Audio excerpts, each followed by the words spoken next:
Hey guys, welcome back. Today we're going to learn how to force quit apps on Windows when they freeze or stop responding. It's super simple, and once you know this, it's going to save you a lot of frustration. So let's get into it.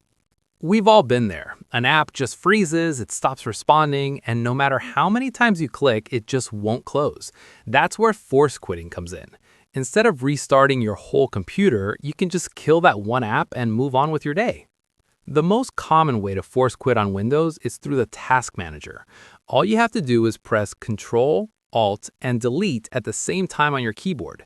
A screen will pop up, and from there, just click on Task Manager. Once it opens, you'll see a list of all the apps and programs currently running on your PC. Find the one that's frozen or not responding. It usually even says Not Responding right next to it. Click on it once to select it, then hit the End Task button at the bottom right corner. Done. The app is gone.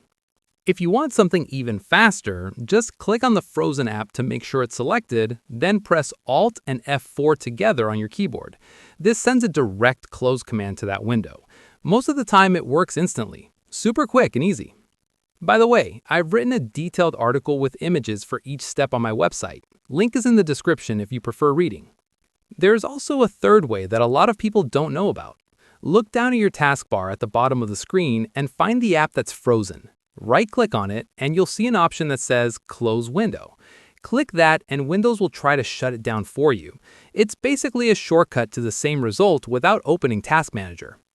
One thing to keep in mind, when you force quit an app, any unsaved work inside that app is gonna be lost. So if you were working on a document or something, unfortunately that progress might be gone. That's why it's always a good habit to save your work regularly. Also, if an app keeps freezing on you all the time, it might be worth updating it or reinstalling it because there could be a deeper issue going on. And that's it. 3 easy ways to force quit on Windows. If this video helped you out, hit that like button and subscribe for more quick Windows tips. Leave a comment if you have any questions, and they'll catch you in the next one. Peace.